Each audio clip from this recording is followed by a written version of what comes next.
Olá, meu nome é Patrícia Castro, sou graduanda em matemática e agora eu vou dar início ao primeiro vídeo de Matemática 1, referente à lista número 1, que fala sobre conjuntos numéricos, correto? Muito bem. O exercício número 1 diz o seguinte: utilize um dos símbolos pertence, não pertence, está contido ou não está contido para preencher as lacunas a seguir, tomando como base os conjuntos numéricos. Para a gente resolver esse exercício, nós temos que relembrar primeiro alguns conceitos referentes a conjuntos numéricos e também a esses símbolos, pertence, não pertence, está contido ou não está contido, correto? Então vamos lá. Conjuntos numéricos. Conjuntos numéricos são conjuntos que são formados por números, correto? Dentro dos conjuntos numéricos, nós temos o conjunto dos números naturais, que é representado pela letra N, que, no caso, são todos os números inteiros positivos, incluindo o zero, correto? O conjunto dos números inteiros ele é representado pela letra Z, e ele possui, dentro do conjunto dos números inteiros, todos os números dos conjuntos naturais, que são os inteiros positivos, incluindo o zero, e também os inteiros negativos, que são os números negativos inteiros, correto? Muito bem. O conjunto dos números racionais ele é representado pela letra Q. Nós temos uma definição aqui, um conceito a respeito dos racionais, que diz assim: os números racionais são os números que podem ser escritos na forma de fração.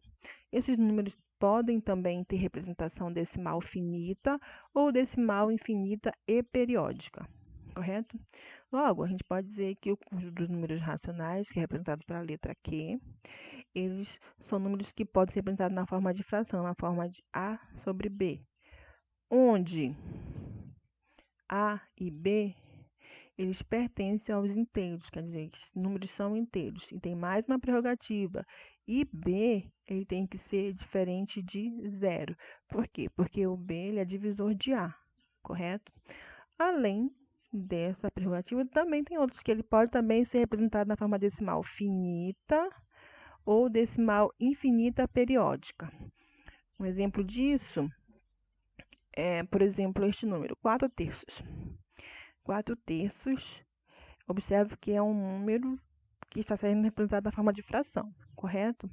E 4 terços, ele é 4 dividido por 3, dá 1,333 e assim por diante. Esse número também ele pode ser representado na forma decimal infinita e periódica. Observe que o 3 ele é infinito, mas há uma periodicidade aqui, ó, ele se repete periodicamente, correto? Muito importante saber esse conceito de números racionais, porque logo em seguida nós temos o conjunto dos números irracionais, que é representado pela letra I, correto? Os irracionais são números decimais infinitos e não periódicos, e também eles não podem ser representados por meio de frações irredutíveis, como essas aqui, correto? Então, os irracionais são números que eles são representados na forma decimal, infinita e não periódica. Um exemplo famoso é o famoso número π, que é 3,14, 1592 e assim por diante.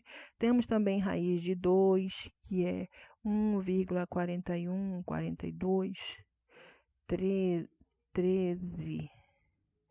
56 e assim por diante, correto? Então, importantíssimo saber diferenciar esses dois conceitos desses conjuntos, correto?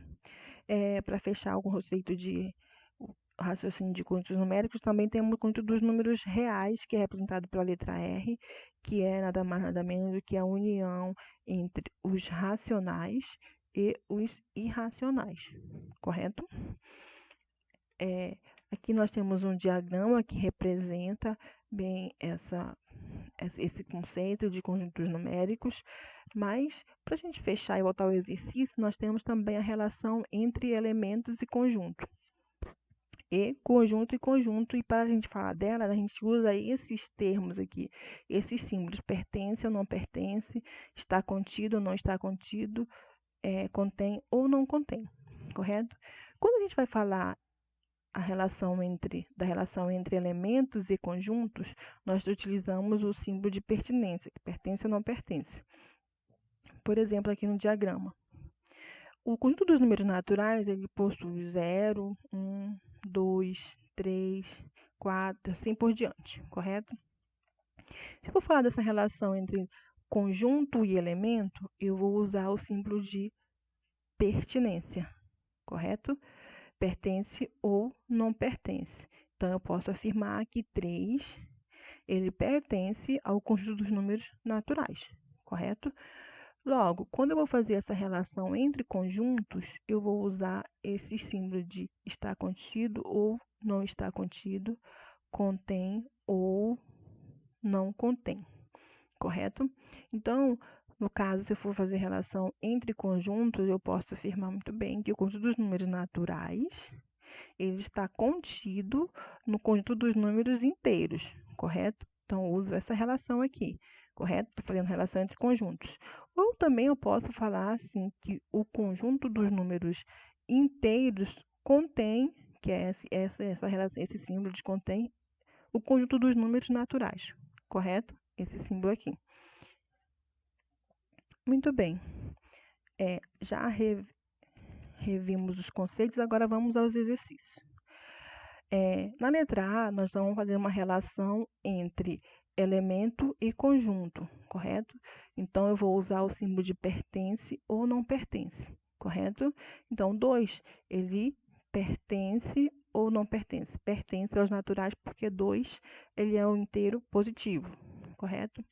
Menos 3, continua a relação entre elemento e conjunto, então continua usando pertence ou não pertence, né? Menos 3, ele não pertence, porque menos 3, ele é um inteiro negativo. Então, ele pertence ao conjunto dos números inteiros. 4/3, nós vimos agora há pouco que 4/3 é 1,333 e assim por diante. É uma dízima periódica. Logo, ele não é um número inteiro, então ele não pertence ao conjunto dos números inteiros. Agora, eu vou fazer uma relação entre conjuntos. O conjunto dos números naturais, ele está contido ou não está contido dentro dos conjuntos dos números inteiros? Ele está contido, correto?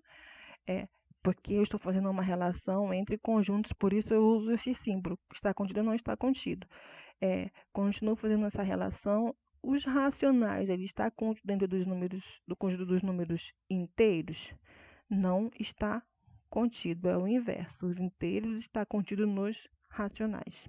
Os reais está contido dentro do conjunto dos números irracionais? Não está contido. Também é o inverso. Os irracionais que está contido nos reais. Raiz de 2. Raiz de 2, nós vimos agora há pouco que também é um número irracional, logo porque ele é um número decimal, infinito e não periódico, logo ele não pertence aos racionais. Por isso, como eu estou fazendo relação entre elemento e conjunto, então eu uso esse símbolo de não pertence. Raiz de 3 também é um número irracional, porque ele, escrito na forma decimal, ele é um número decimal, infinito e não periódico, logo ele é um número irracional, portanto, ele pertence aos irracionais. E por fim, raiz de 3, ele também pertence aos reais, por quê? Porque os irracionais, ele está contido dentro dos reais. E é isso.